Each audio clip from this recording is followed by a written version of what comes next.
Hello friends, welcome to our channel. આજે આપણે કોલરને કુર્તીનું cutting કરશું. તેના માટે મેં 2 મીટર કાપડને લઈ લીધું છે. હવે આ કાપડને આપણે આ રીતે ખોલી લેશું. 2 વડું આ રીતે ફોલ્ડ કરી લેશું. હવે આપણે અહીંયા હિપ સાઇઝ જેટલી હોય તેનો ચોથો ભાગ પ્લસ 2 ઇંચ આપણે સિલાઈ માર્જિન માટે એડ કરીને આ રીતે 2 વડું કાપડને ફોલ્ડ કરી લેશું. હવે આ વધારાની કાપડને આપણે અહીંયાથી કટિંગ કરી લઈશું. તેમાંથી પછી આપણે સ્લીવનું પણ કટિંગ કરશું. આ રીતે કાપડને કટિંગ કરી લીધું છે. હવે આ કાપડને આપણે આ રીતે 4 વડું ફોલ્ડ કરી લેશું. આ સાઈડ આપણી ખુલ્લી ગળી છે, જ્યારે મારી સાઈડ અહીંયા બંધ ગળી છે. હવે આપણે કુર્તીની લંબાઈ લઈ લઈશું. મારે અહીંયા કુર્તીની લંબાઈ રેડી 34 ઇંચ છે, જ્યારે 2 ઇંચ આપણે સિલાઈ માર્જિન માટે લેશું. એટલે આપણે આ પૂરું જ કાપડ કુર્તીની લંબાઈ માટે લઈ લઈશું. હવે આપણે શોલ્ડરનું માર્કિંગ કરી લઈશું. શોલ્ડર અહીંયા આપણે 14 ઇંચના શોલ્ડર હોય તો તેનો બીજો ભાગ 7 ઇંચ પ્લસ અડધો ઇંચ આપણે અહીંયા કોલરને કુર્તીનું કટિંગ કરી છે. તેના માટે આપણે અડધો ઇંચ અહીંયા શોલ્ડરને વધારી લઈશું. 7 ઇંચનો આપણે અહીંયા બાયગાળો લઈશું.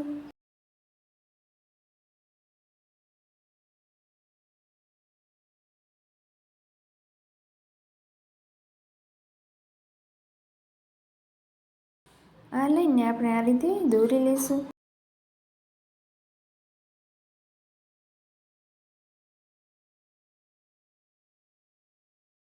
હવે આપણે કમરનું માર્કિંગ કરશું. તો કમરનું માર્કિંગ અહીંયા આપણે 14.5 ઇંચ પર કરશું અને હિપનું માર્કિંગ અહીંયા આપણે 20.5 ઇંચ પર કરશું. આ બંને લાઈનને પણ આપણે આ રીતે સીધી દોરી લઈશું.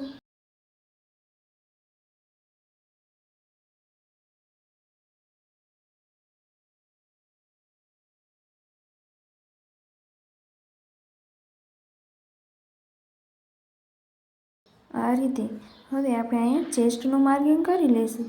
તો ચેસ્ટ અહીંયા આપણી 38 ઇંચના ચેસ્ટ હોય તો તેનો ચોથો ભાગ 9.5 ઇંચ થાય. તો 9.5 ઇંચ પર અહીંયા આપણે માર્ક કરી લઈશું. હવે કમરનો પણ ચોથો ભાગ, જો કમર અહીંયા 34 ઇંચની કમર હોય તો તેનો ચોથો ભાગ અહીંયા 8.5 ઇંચ થાય. તો 8.5 ઇંચ પર આપણે આ રીતે માર્ક કરી લઈશું. હિપનો પણ ચોથો ભાગ 44 ઇંચની હિપ હોય તો તેનો ચોથો ભાગ 11 ઇંચ થાય. તો 11 ઇંચ પર આપણે આ રીતે માર્ક કરી લઈશું. આ ત્રણેય માર્કને આપણે જોઈન્ટ કરી દઈશું.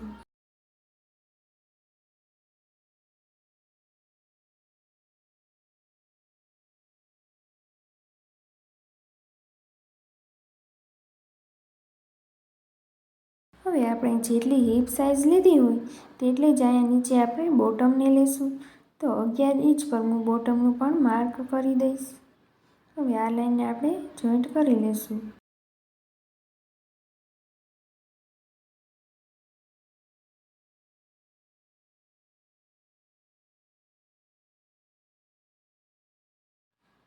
હવે આપણે અહીંયા સિલાઈ માર્જિન માટે 2 ઇંચ પર આ રીતે માર્ક કરી લઈશું. એમાં 1.5 ઇંચ આપણી સિલાઈ માર્જિન રહેશે, અડધો ઇંચ આપણું લૂઝિંગ રહેશે. આ રીતે આપણે બધા જ માર્ક પર 2 ઇંચ પર પાછું એક માર્ક લગાવી લઈશું.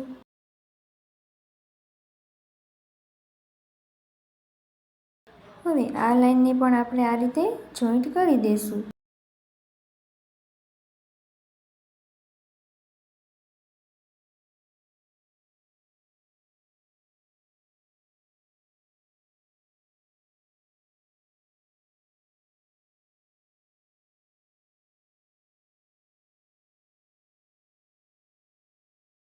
હવે આપણે બાયગાળાનો શેપ આપી દઈશું.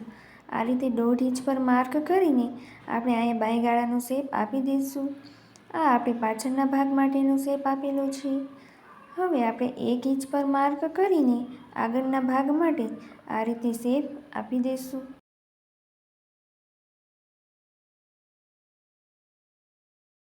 આપણી બાયગાળાનો શેપ અપાઈ ગયો છે. હવે આપણે ગળાનું માર્કિંગ કરી લઈશું. તો ગળાની પહોળાઈ હું અહીંયા 3 ઇંચ ગળાની પહોળાઈ લઉં છું. હવે અહીંયા શોલ્ડરથી આપણે અડધો ઇંચ ડાઉન કરી દઈશું. આ લાઈનને આપણે ક્રોસમાં જોઈન્ટ કરી દઈશું.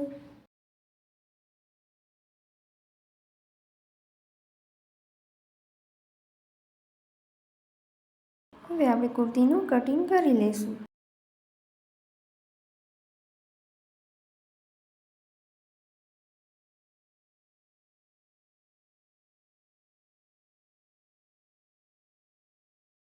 આ રીતે આપણું કુર્તીનું કટિંગ થઈ ગયું છે. હવે નીચે આપણી ફોલ્ડેડ સાઈડ છે તેની પણ આપણે કટિંગ કરી લઈશું.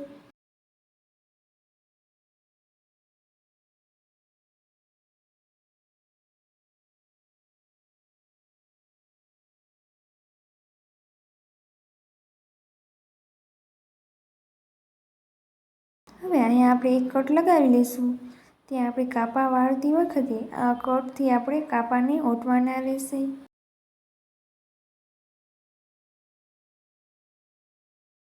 આગળના ભાગમાં બાંયગાળાના શેપને પણ કટિંગ કરી લઈશું.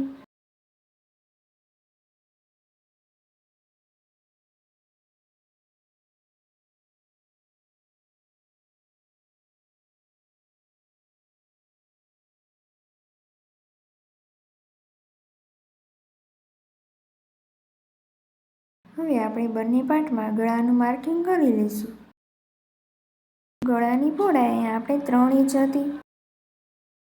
હવે ગળાની લંબાઈ અહીંયા આપણે 4 ઇંચ લેશું.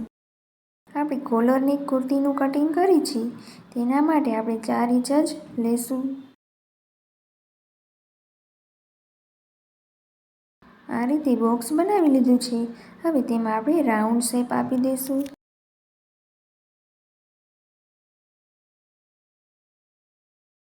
હવે આગળના ભાગમાં અહીંયા આપણે પટ્ટીને લગાવવાની છે તેના માટે 8 ઇંચ પર એક માર્ક કરી લઈશું.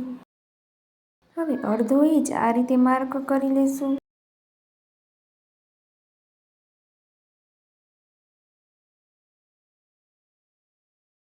અહીં આપણે સીધી લાઈનને દોરી લઈશું.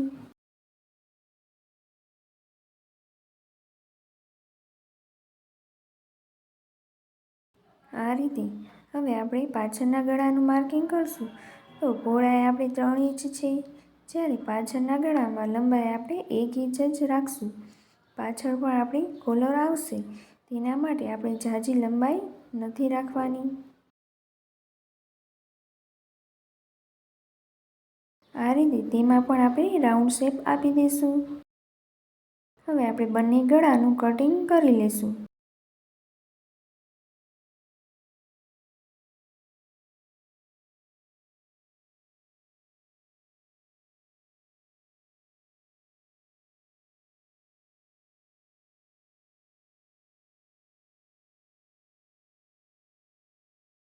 હવે આપણે કટમાં પણ વચ્ચેની તરફ આ રીતે કટિંગ કરી લઈશું. જે માર્ક કર્યું હતું ત્યાં આપણે સિલાઈ લગાવવા માટે કરેલું છે. હવે અહીંથી આપણે એક કટ લગાવી લઈશું. આ રીતે આપણે અહીંયા કટ લગાવી દઈશું.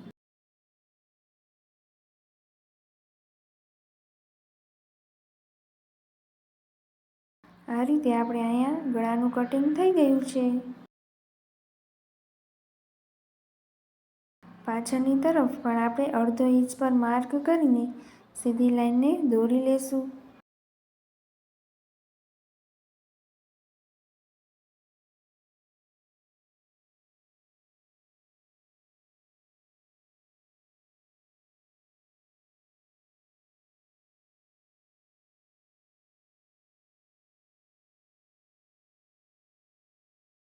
આ રીતે આપણું ગળું તૈયાર થઈ ગયું છે. અહીંયા આપણે પટ્ટીને લગાવી લઈશું. અહીંયા આપણે એમ આકાર જેવો કટ બની જશે. અહીંયા આપણે કોલરને લગાવી લઈશું. હવે આપણે સ્લીવનું કટિંગ કરી લઈશું. બંને સાઈડ મારે અહીં ખુલ્લી ગળી જ છે. આપણે સ્લીવમાં ડિઝાઇનવાળી સ્લીવ કરવાની છે તેના માટે પહેલાં આપણે સ્લીવની લંબાઈ લઈ લઈશું. 14 ઇંચ સ્લીવની લંબાઈ તૈયાર છે, જ્યારે 2 ઇંચ આપણે સિલાઈ માટે લઈશું. સ્લીવની પહોળાઈ અહીંયા આપણે જેટલો બાંયગાળો હોય તેના કરતાં આપણે 2 ઇંચ વધારે લઈ લીધું છે. એટલે અહીંયા આપણે 9 ઇંચ સ્લીવની પહોળાઈ છે. હવે આ રીતે 3 ઇંચ પર એક માર્ક કરી લેશું. અંદરની તરફ આપણે એક 2.5 ઇંચ પર માર્ક કરી લેશું. હવે આપણે સ્લીવનો શેપ આપી દઈશું અહીંયા.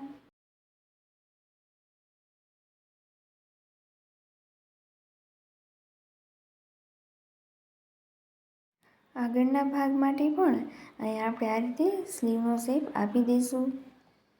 હવે આપણે બોટમનું માર્કિંગ કરશું.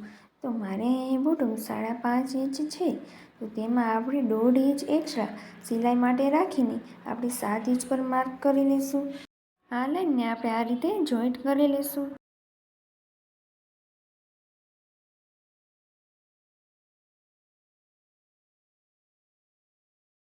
હવે આપણે સ્લીવનું કટિંગ કરી લઈશું. નેક્સ્ટ વિડીયોમાં આપણે કોલરની કુર્તીની સિલાઈ કેમ થાય તે પણ જોશું.